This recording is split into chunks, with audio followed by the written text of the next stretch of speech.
Hello, it's Sue Stiles here with Hindsight's 2020. And I'm talking to different people in all different industries about the hindsight that they have when they look back, realized through their experiences that they have. So today with me, I have wonderful realtor, Jeff Tincher, and he has been an agent for almost 10 years now. And so we are just going to dive in for the next 15, 20 minutes and chat about hindsight that he's received in business and in life. Hi, Jeff. Hello, Sue. So let's start right with business. Okay. When I'm coaching clients, they always want to know how to get more clients. And so this is a question I'm asking everybody. In your experience, Jeff, what is the best way for any solopreneur to get more business and clients? Well, I know for me, I started out mentoring in this industry under somebody, and I always, with anybody that is new to the industry, for example, I say one of the best things you can do is, it's all about learning. We hear that often, but I felt it was so true. I mentored under a very good realtor, one of the best at the tops in the city for about a year and 8 months, learned a ton, and I've kept that with me even until today. You have to make some concessions. On the flip side, you're going to have commissions and splits and all those different things and work out a plan that works with that agent, let's say. But on the other side, man, enough that you actually learn, because there is so much to learn. And it's not just about what you learn in class, but getting out there into the real world, that these scenarios that you just wouldn't think would come up. And then as I've gone along and branched off with several teams, doing the team approach, which I absolutely love and would highly recommend. We can get into that if you wish. But for me, over these sort of 9.5, almost 10 years, what the biggest thing that I've noticed is I'm still about 95% referral based, if you can believe it. So where a lot of other agents are doing multiple deals, it's pretty much all new business, it's all new leads online. Most of mine is belly to belly, face to face, repeat clients that I've built relationships with over the years. Some I've worked with once, twice, 3 times type thing. Obviously, those, once you work with somebody the first time or it's referred, you're trying to foster those relationships so that when they go from first time home buying to move up home buying or from move up to something luxury, those are super, super important. And you and I have spoken before over the years, and one of the things that's really worked for me, whereas I'm quality over quantity. I'm not doing multiple transactions a year. And that's okay, because how I offset that, at least for me, and what works great is fostering those relationships so that it's not just one and done. I've worked with them and I'll see you later. I actually care and try to stay in touch. I care about the relationship on the friendship side, if it's possible, on the family side, learning about these clients and their lives, because really, it's honestly, as cliche as it sounds, it's not about me, it's about the client. So going forward, yes, I do get new business, of course, and that is part of my plan and part of how I work things. But those relationships, I will tell you, even from when you first get into business, even if you've only got 5 clients that you've worked with in 2 years, nurture those, and I promise you they will pay off in the long run. Well, a lot of people talk about that, or they want to do that, but it's another thing to actually be able to have a plan in place and make sure that those things get done when you're busy during the busy seasons. Mm-hmm. So word of mouth relationships is what I'm hearing. Good for you. Tell me, you've been in this industry for a while. Have you seen any things that just rub you the wrong way? Or if you could tell some other agents, here's some of the worst results I've seen. Maybe don't spend your time in this, or be careful about this. 100%. I feel like I could almost have if and when I write a book, I could have a whole chapter devoted to this, because from certain things, like for example, signage that I've seen that is not only not inappropriate in a bad way per se, but it's tacky and it doesn't follow the rules. We're all supposed to follow the rules within reason, so that's one thing that rubs me the wrong way. Another is with showings. We've all got clients that we want to serve the best we can. It's all about service.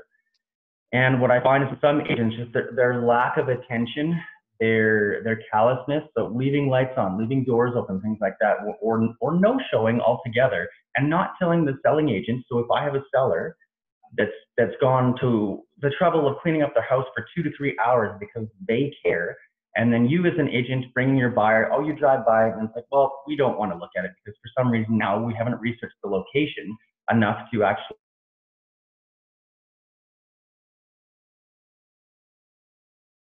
absolutely no reason. And I have to go back to my client who's pretty irate at that point or super disappointed that they spent all that time or were away for a while to come back only to find out that nobody showed it.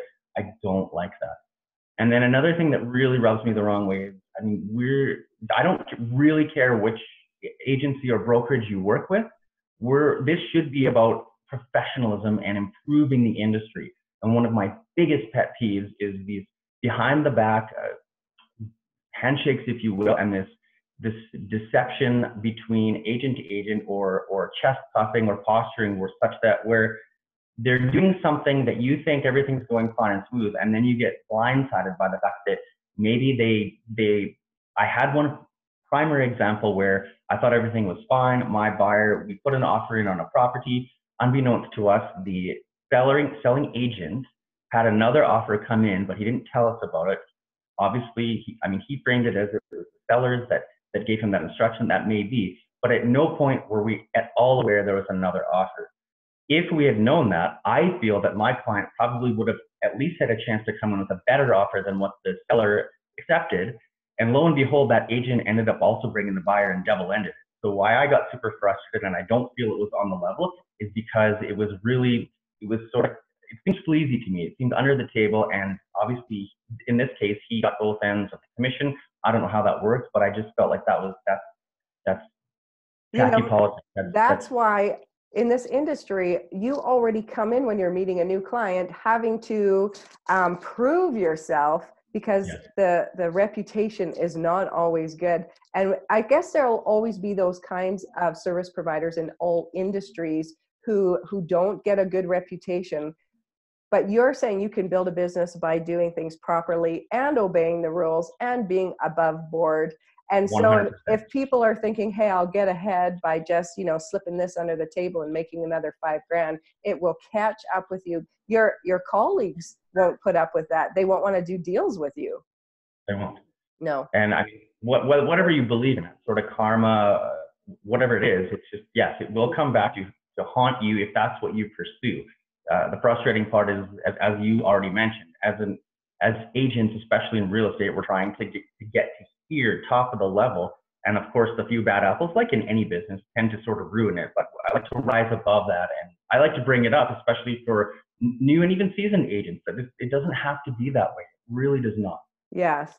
Well, I mean, business we could talk about all day. I'm glad you're here showing a professionalism as I'm trying to help people as well. But let's get into a little bit of, okay, hindsight in your business and how to get clients. Good. Let's look back over your life.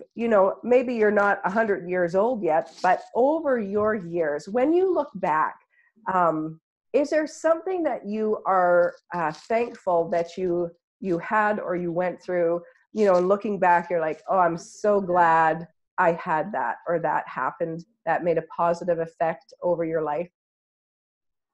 Well, if I go really far back, it's definitely family. For me, I was lucky enough to be raised by parents that not only cared, but nurtured. They set good standards as far as I'm concerned with values and ethics and morals and also respect.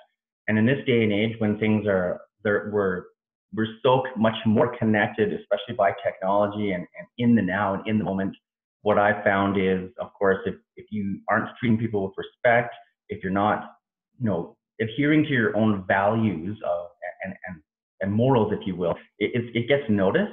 That kind of stuff can also come back to bite you. So I know that for me as a young child, that was super important to have that support. Not everybody has that, and there's different challenges and battles certainly that people have had to go through. And then one of the biggest things too was, and I'd like to touch on, is just that feeling of as a kid, being a very shy kid. Oddly enough, when I was in my elementary years, if you will, and having some situations come up where I felt like a loner. I felt like nobody cared. I was intimidated to try and either ask for help or take a risk even. And obviously, as you get older, you learn to embrace that, or you learn to jump through that, or get over it, or however you want to handle it. But one of the things that that has always stuck with me from when I was a child to now, where I think a lot about people and dealing with, as much as we're connected, on the flip side, there's a lot of isolation. There's not as much belly to belly. There's not as much face to face as we'd like to have, not only in business, but in personal, family, friends, if you will. And that feeling of loneliness and isolation where people go into this, a different mental state, depression, whatever you want to call it. And that really tugs at my heartstrings, because I never loved and have never loved that feeling of loneliness. It's a hard thing for people to talk about in many cases. Not everybody has someone that they can fall back on. But going forward then too, it's also, a friend of mine said to me that it's something that, a couple of years ago, that'll always stick with me. He said, well, Jeff, you're never alone. At this particular time, you're just not with somebody. And whether that's a relationship or you're not with a family member, or whatever it might be. And it always stuck with me. So that even in those times that there's nothing going on and everybody's busy and all I have to do is step outside and go for a walk. And it seems like, yeah, I'd love to go for a walk with someone else, let's say. But it's temporary. Those people are out there, there's resources, but it's just, you have to kind of jump through and push and persevere to realize that people are there for you.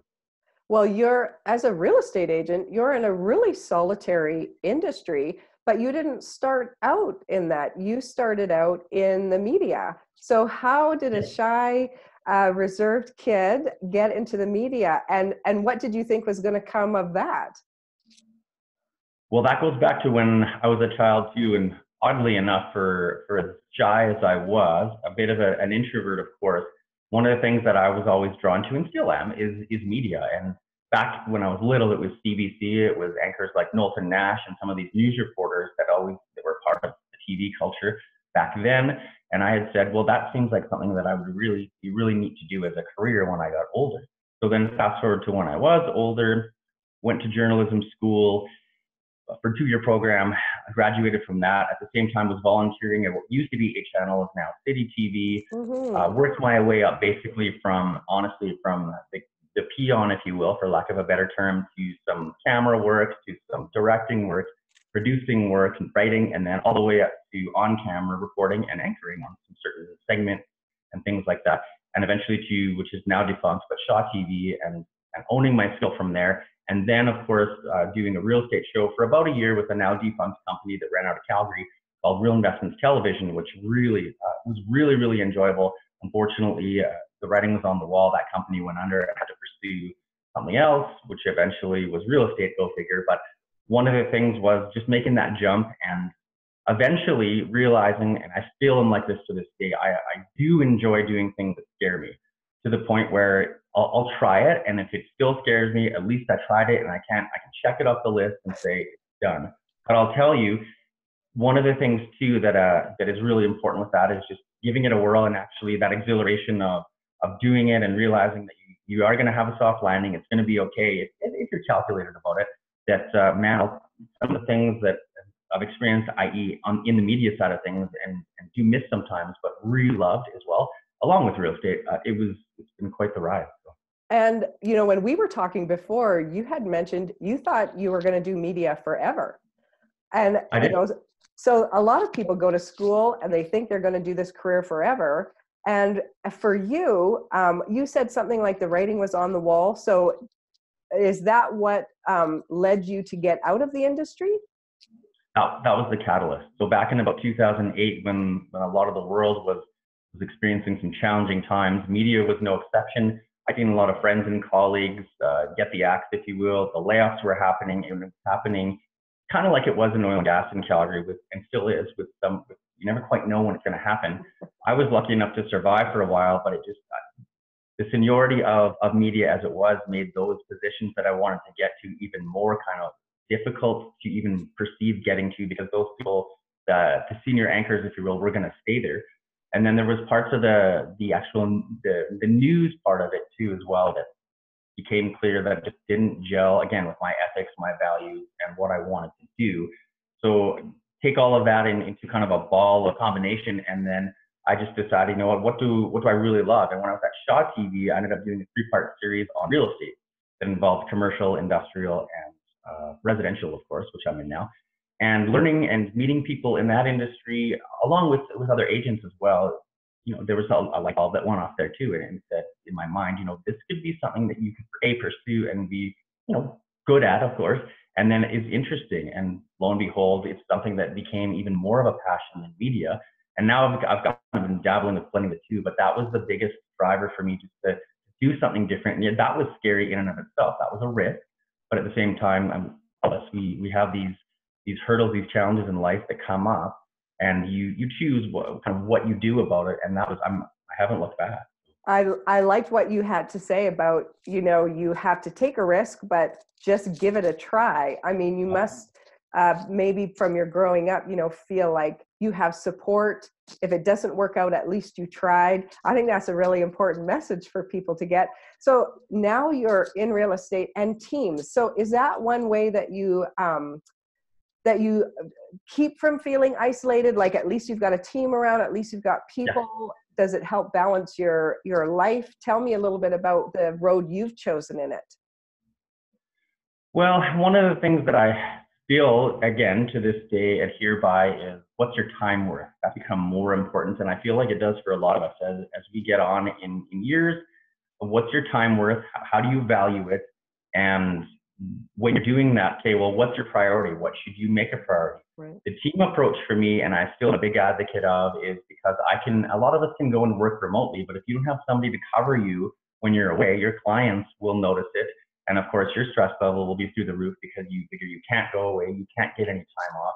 And then if you've got family, like a lot of us do, to me, family is super, super, super important and precious. There are times when I value that enough that I will put that ahead as a priority for me. And then, not necessarily of clients. I'm still here and I know what I'm in for the business and the service that I have to provide. But the nice thing is I can prioritize based on what's most important at that time. So for me, value of time and family is always important. But the nice thing where I can transition that and have some of that, I guess, anxiety and stress come off me is leaning on my excellent team to be there for me, and vice versa. I can be there for them when they've got commitments that are either extracurricular or on the family side, and I can jump in and say, hey, you know what? I'm here for you. You've been here for me. Let's do it. And I love that. Our clients seem to really love that because they get that on a boutique level, but they also get on a more macro level that full, I guess, basket of service, which is really important. Because I've come across the alternate where some agents, it works great for them, but sometimes their clients aren't super happy because they're not always available. So no, it is a balancing act. I'm really impressed to hear that you've got a balancing act, because I know children of realtors, their number one complaint is that they feel they take second place to the phone. And so to be able to be in the industry and have found a way to balance, when you were sharing with me a little bit when we talked before, you have a serious story about maybe why you make sure that balance is around for you and your family.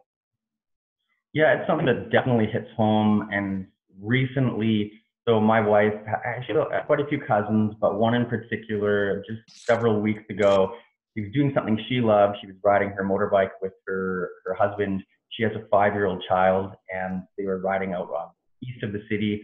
Unfortunately, we're still not sure exactly what happened, but she lost control of her motorcycle. She's 24 years old. And unfortunately, she succumbed to her injuries and passed away, leaving her 5-year-old son and her husband. By all accounts, there was nothing at fault. They're still researching it, but it was a fault-free accident. But at the same time, the tragedy is she's gone. And you know what? She was doing what she loved. She went out that day. There's no way she knew what was going to happen, or her husband knew, or anything like that. But why that really hits my heart is because none of us know when our time could come. So often, though, we feel like, well, we'll just get to this tomorrow. We'll worry about that tomorrow.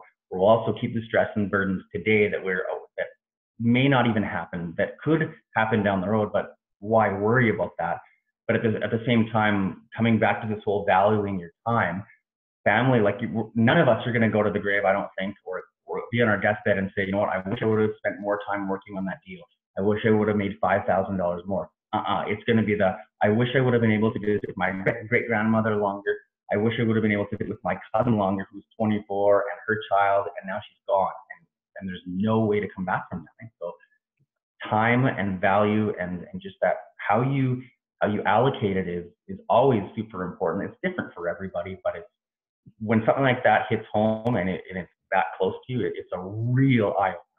Yeah, I'm sure anybody that's had that experience feels the same, but if the good out of that comes to be that you take your time more seriously, that's a message for everybody. Time's the only thing that we all have that's the same no matter what, and guarding it and doing what's important for today. And in talking about it too, you know, you were saying about being isolated or being insecure and shy. So many people have this challenge, and we've got lots of social media and more talking about, you know, speak when you're having a challenge. This is part of what we're doing here. And in this Hindsight show is like, tell us what mistakes, tell people what was right, because we've lost a bit of that human, you know, point of contact where we're just sitting around having these stories. And now if people can hear this and they're reminded, you know, it's true. You never know when your last day is. So what is really important today? And that's impacted you and your family. It definitely has, yes. Yeah. Living for today in those day-tight compartments, as some others have referred to it in my life, is super. It's really all we have. And again, I speak in analogies, and I often speak in cliches, but a lot of people, that's how it gets through to them, including me. And it's like, okay, well, let's take a second to think about that. I've had conversations with family members, with friends, with colleagues, even other agents, where I say, look, you are busy. I get that. But if it's compromising your health, if it's compromising your own family and friendships, what is that worth to you? Oh, well, I don't have time. Well, if you don't have time and you're worried about making that extra $100,000, $200,000, $50,000 a year, but you've done that at the expense of those relationships, I'll tell you, down the road, or even not too far down the road, it does affect you. So what is your time worth? You could have 5 more hours a week with your child or your spouse or your friend per week on purpose because you chose that. Is that worth its weight in gold? I got to think it is. You know, Brett Wilson wrote a book about that, Redefining Success, I think. And he tells a story of how he went and made all his money and lost all of his closest relationships. And he's talked over the years about just trying to get those back now. Right. So I think that's very important. I think it's really important to talk about it, to hear people talking about it, and to feel like, you know, we have social media and so many people complain that it's just fake news all the time and it's just the good things. Well, there's an agent we both know right now. His wife's going through cancer and the treatments, and he's taking the opportunity to use social media just to share. And that gives us the opportunity then to give a phone call, you know, let them know we're thinking about them so that we can support each other and use social media and technology for good to help one another, instead of trying to make people feel isolated or like you have it all together. None of us do, right? No, we don't. It's all kind of we've talked about this before, a facade and a smoke and mirrors. And it's strange that that's kind of the goal or the benchmark of what a lot of people will strive towards theoretically, but it's not real life. And I've said that a lot. It's not reality. But so many people think that it is. So yeah, it's strange.